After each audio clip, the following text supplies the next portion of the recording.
गुरु peri सास संगत जी, आज फिर से एक सुंदर सी साखी आप सभी को सुनाने जा रही हूँ। गुरु पेरी सास संगत जी, ये कहानी जो है आज की, उसका टाइटल है सच्चे संस्कार। तो ये अच्छे संस्कारों से भरी हुई साखी आज आप सभी को सुनाने जा रही हूँ, जो आपके दिल को छू लेगी। आज के ज़माने में सच्चे और अच्छे संस्कार देखने बड़े मुश्किल हो जाते हैं। तो आइए गुरु पेरी साध संगत जी सुनते हैं ये सुंदर सी मन को छू लेने वाली साखी। ये कहानी है अभय की। अभय इकलौता बेटा और उसके माँ बाप घर में रहा करते थे। जैसे ही अभय बड़ा हुआ, कमाने लायक हुआ, तो उसके खर्चे कुछ ज़्यादा बढ़ गए। अब उसकी माँ उसको रोज़ रोका करती कि बेटा कुछ भविष्य के लिए जोड़ लो, कुछ पैसा बचा लो जो आपके भविष्य में काम आएगा। मैं ये मना नहीं करती कि आप आज के खर्चे छोड़ दो, आप अपनी ख्वाहिशें पूरी करो, लेकिन इसके साथ साथ ये भी ध्यान रखो कि आप भविष्य में कुछ बचा कर चलो। अगर आप सारे ही पैसे खर्च कर दोगे, कुछ बचाओगे नहीं, तो आगे भविष्य में आपका साथ कौन देगा। ये जोड़ी और जमा हुई पूंजी तो होती है जो हमारे आगे काम आती है। लेकिन गुरु पेरी साध संगत जी, बेटा अभी अभी जवान हुआ, नया नया फ्रेंड सर्कल, नए नए कमाने लगे, तो कहाँ समझ आया अभय को। अभय भी दीवाना हुआ, दोस्तों के साथ पार्टी करता, रोज घूमता फिरता, उनके ऊपर इतने सारे पैसे खर्च किया करता। माँ बार बार समझाती, लेकिन वो माँ को भी डांट दिया करता। वही माँ जो अभय के लिए अपने पति से भी लड़ जाया करती थी। पिता भी समझाते, पर अभय को तो समझ ही नहीं आता। अभय कहता, यही तो उम्र है शौक की, खाने पहनने की। जब आपकी तरह मुंह में दांत और पेट में आंत नहीं रहेगी तब करूंगा क्या मैं। अभय की इसी बीच शादी भी हो जाती है। अब शादी भी होती है उस लड़की से जो भरे पूरे परिवार से आई होती है, खुशबू। लेकिन खुशबू अपने परिवार को चलाना जानती है। बेशक से उसका जो लालन पालन हुआ होता है एक भरे पूरे परिवार में होता है, लेकिन खुशबू घर को बहुत अच्छे से चलाना जानती है। गुरु पेरी साध संगत जी, बेटे की यानी कि अभय की नौकरी अच्छी थी, तो फ्रेंड सर्कल उसी हिसाब से मॉडर्न था। बहू को अक्सर वह पुराने स्टाइल के कपड़े छोड़कर मॉडर्न बनने को कहता, मगर खुशबू मना कर दिया करती। अब अभय कहता कि मैं तो तुम्हारे लिए इतना सब कुछ करना चाहता हूँ जो सब लोग आज के ज़माने के हिसाब से कर रहे हैं, तो तुम क्यों मना करती हो। मैं ऐसा क्या नया कर रहा हूँ तुम्हारे लिए। तुम्हारे सुख का ध्यान रखना मेरा ही तो कर्तव्य बनता है। और तुम हो कि उन्हीं पुराने विचारों में अटकी हुई हो। क्वालिटी लाइफ क्या होती है तुम्हें मालूम भी है।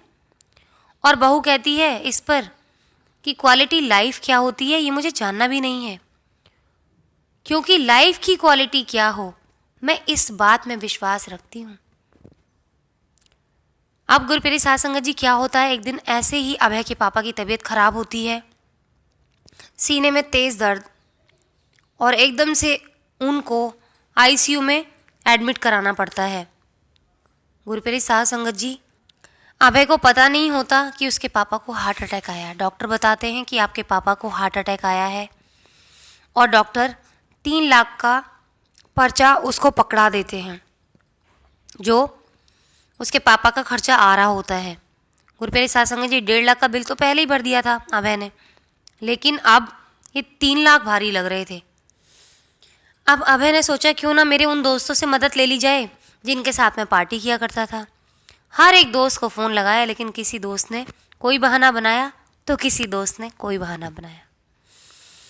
खुशबू आई। खुशबू ने पूछा, पैसों का इंतज़ाम हुआ क्या।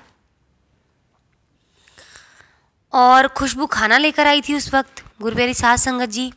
तो कहती है, चलो पैसों के बारे में मैं बाद में बात करूंगी, आपने सुबह से कुछ खाया नहीं है, पहले खाना खा लो, उसके बाद पैसों के बारे में बात करेंगे। आखिर आपके दोस्त कब काम आएंगे। जो आपके दोस्त थे जिनके साथ में आप पार्टी करते थे, तो आप उनको फ़ोन कर लेना, कोई ना कोई तो मदद कर ही देगा। तब तक आप खाना खाओ, आपने खाना नहीं खाया सुबह से। उदास आंखों से अभय खुशबू की तरफ देखता है और रो पड़ता है। कहता है कि किसी ने भी फ़ोन नहीं उठाया, और जिन लोगों ने फ़ोन उठाया उन्होंने कोई ना कोई बहाना बना दिया। गुरु प्यारी साध संगत जी, ये कहते ही अभय की आंखों से टप टप आंसू झरने लगते हैं। खुशबू ने कहा, आप चिंता मत कीजिए ना कोई सल्यूशन ज़रूर आएगा। किसी दोस्त को फिर से फ़ोन करके देखिए, दोबारा से फ़ोन करके देखिए, क्या पता जिन्होंने नहीं उठाया आप फ़ोन उठा लेंगे। अभय ने खामोश और सूनी निगाहों से ज़मीन की तरफ देखा और रोने लगा। गुरु प्यारी साध संगत जी, खुशबू का हाथ उसकी पीठ पर आया और वह पीठ को सहलाने लगी। अभय कहता, खुशबू मैं तुम्हें क्या बताऊं, सब ने मना कर दिया, सब ने कोई ना कोई बहाना बना दिया। खुशबू, आज पता चला कि ऐसी दोस्ती तब तक की है जब तक जेब में पैसा हो। किसी ने भी हाँ नहीं कहा, क्योंकि आज मुझे ज़रूरत पड़ी है। तब तक वो मेरे साथ थे जब तक मैं उन पर लाखों करोड़ों रुपए उड़ा रहा था। इसी दिन के लिए बचाने को तो माँ बाबा कहते थे। खैर कोई बात नहीं। ये कह के अभय चुप हो गया। खुशबू ने कहा कि आप चिंता ना करो, हो जाएगा सब ठीक। कितना जमा कराना है? तो अभय ने कहा, अभी तो तनख्वाह मिलने में भी समय है, आखिर चिंता कैसे ना करूं खुशबू। तो खुशबू ने कहा, तुम्हारी ख्वाहिशों को मैंने संभाल रखा है। अभय कहता, क्या मतलब?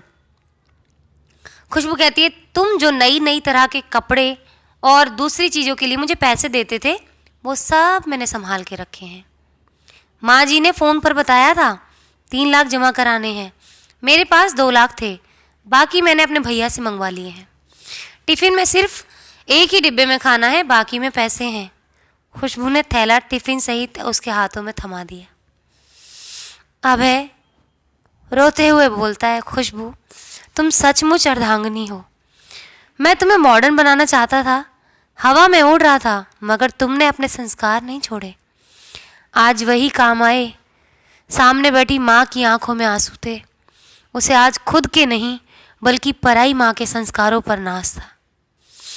और वो बहू के सर पर हाथ फेरती हुई बोली, ऊपर वाले तेरा शुक्रिया जो तूने मुझे ऐसी बहू दी। गुरु प्यारी साध संगत जी, खुशबू अपने शौक भी पूरा करती थी। ऐसा नहीं था कि वो पुराने ही ज़माने के हिसाब से कपड़े पहनती थी। वो हर चीज़ में संतुलन बना के रखती थी, घर में भी, अपने जीवन में भी। उसने कभी भी संतुलन से बाहर जाके कभी कोई काम नहीं किया, और उसी संतुलन की बदौलत आज वो अपने ससुर की जान बचा पाई। जो बात अभय नहीं समझ पाया था, अभय सिर्फ खर्चे की तरफ ध्यान दे रहा था। उसने कभी जोड़ने पर ध्यान नहीं दिया, और खुशबू ने खर्चे के साथ साथ जोड़ने पर भी ध्यान दिया। तो गुरु प्यारी साध संगत जी, यही हमारे संस्कार कहते हैं, अच्छे संस्कार कहते हैं कि हम ज़माने के साथ साथ चलते हुए अपनों को पीछे ना छोड़ दें। आप ज़माने के साथ भी चलो और अपनों को भी साथ लेकर चलो।